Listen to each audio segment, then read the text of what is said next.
आफत ड्रामे की अगली मेगा एपिसोड में आप देखने वाले हैं कि वरीशा पूरे घर को अपनी उंगलियों पर नचाने के बाद पैर पटकती हुई घर छोड़कर चली जाती है। इसके जाने के दुख को दादी अपने दिल पर ले लेती हैं, हॉस्पिटल पहुंच जाती हैं और अब सब घर वाले वहाज से नाराज हैं कि इसकी वजह से दादू की ये हालत हुई। वहाज अलग टेंशन में कि हर कोई मुझसे मुंह मोड़े खड़ा है, मेरी क्या गलती है इस सब में, जिस पर शिफा इसका साथ देती है, इसे तसल्लियां देती है। हो सकता है कि महक मामी से दोबारा से घर ले आए, जिस पर वहाज कहता है कि वो वापस आ भी गई तो क्या सब ठीक हो जाएगा। ऐसा कुछ नहीं होगा शिफा, तुम नहीं समझ रही, उसके वापस आने से और भी ज्यादा तबाही आएगी। वहीं दूसरी तरफ मुख्तार साहब की वालदा का ऑपरेशन होता है और ऑपरेशन के बाद इन्हें होश आने लगता है तो वो वरीशा को ही पुकारती हैं। अब नर्स आकर बताती है कि आप सब में से वरीशा कौन है। पेशेंट को होश आया है और वो उन्हें बुला रही हैं। यहाँ पर मुख्तार साहब को शदीद गुस्सा आता है। वहाज पर कैसे नजरें मिलाऊंगा मैं अपनी माँ से, सारी जिंदगी जिस पोती का इंतजार करती रही वो घर छोड़कर जा चुकी है। ऐसे में वहाज अपनी दादू की जिंदगी बचाने के लिए इन सब से कहता है ये सब कुछ मेरी वजह से खराब हुआ ना, तो मैं ही इसे ठीक करूंगा। वो गुस्से में वहां से निकलता है ताकि वरीशा को खींचकर दादू के सामने लाकर खड़ा कर सके, लेकिन इसे ये नहीं पता था कि वो खुद बेवकूफ बनने वाला है। दूसरी तरफ वरीशा का सौतेला बाप महमूद इसे समझाने की कोशिश कर रहा है कि तुम्हें इस तरह घर छोड़कर नहीं आना चाहिए था, हालात से मुकाबला करना चाहिए था तुम्हें। ये तो मैंने नहीं सिखाया कि तुम मुसीबतों से पीछा छुड़वा कर वापस आ जाओ।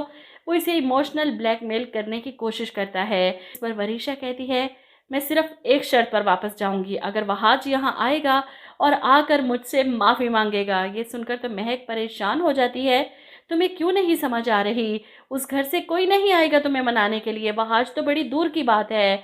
लेकिन वरीशा इनकी कोई बात सुनने को तैयार नहीं। मैंने तो आपसे कह दिया मैं ऐसे घर वापस नहीं जाऊंगी। वो गुस्से में अपने कमरे में जाती है और जाकर तोड़ फोड़ करती है। पागल समझ रखा है इन सब ने मुझे। और इतने में महमूद को पता चलता है कि बाहर वहाज आया है। ये सुनकर महमूद खुशी से पगला जाता है, फौरन वरीशा के कमरे की तरफ बढ़ता है, इसको बाहर से कुंडी लगाता है। इसके बाद महक को इशारा करता है कि तुम्हें ड्रामा करना होगा। और यूं वहाज जब घर के अंदर आता है तो चिल्लाता है कहाँ है वरीशा। ऐसे में महक मासूमियत का ड्रामा करती है, वहाज तुम आ गए, ये देखो महमूद ने मेरी बच्ची को कमरे में बंद कर रखा है। ये सुनकर वहाज को शदीद गुस्सा आता है, कहाँ छुपाया है उसे, लेकर आओ उसे, मुझे अपने साथ लेकर जाना है। और वहीं वरीशा को जब पता चलता है कि इसका कमरा बाहर से किसी ने लॉक किया है तो इसे शदीद गुस्सा आता है।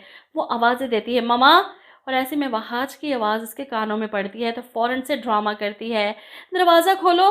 रोते हुए दरवाजे को पीटती है, दरवाज़ा खोलो, मुझे निकालो यहाँ से। वरीशा की आवाज़ सुनकर वहाज अंदर की तरफ भागता है, दरवाज़ा खोलता है और वरीशा इसे देखकर रोते हुए भागते हुए इसके गले लग जाती है। मुझे इन्होंने कमरे में बंद कर दिया है रात से। ये सुनकर वहाज को शदीद गुस्सा आता है महमूद पर और वो चिल्लाता है तुम्हारी इतनी जुर्रत, जिस पर महमूद भी जवाब देता है कि तुम इसे यहाँ से नहीं लेकर जा सकते।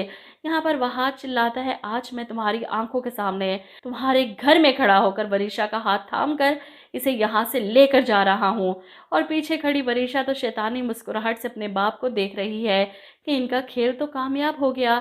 वहाज वरीशा का हाथ पकड़कर इसे यहाँ से ले जाता है और यही तो महमूद चाहता था। इनके जाने के बाद दोनों मियाँ बीवी एक दूसरे के हाथ पर हाथ मारकर हंसते हैं। वहीं वहाज फुल स्पीड से गाड़ी चला रहा है और वरीशा परेशान कि इतनी भी क्या जल्दी है, क्या हो गया है, कहाँ जा रहे हैं हम। और वहाज इसे लेकर पहुँचता है हॉस्पिटल अपनी दादों के पास।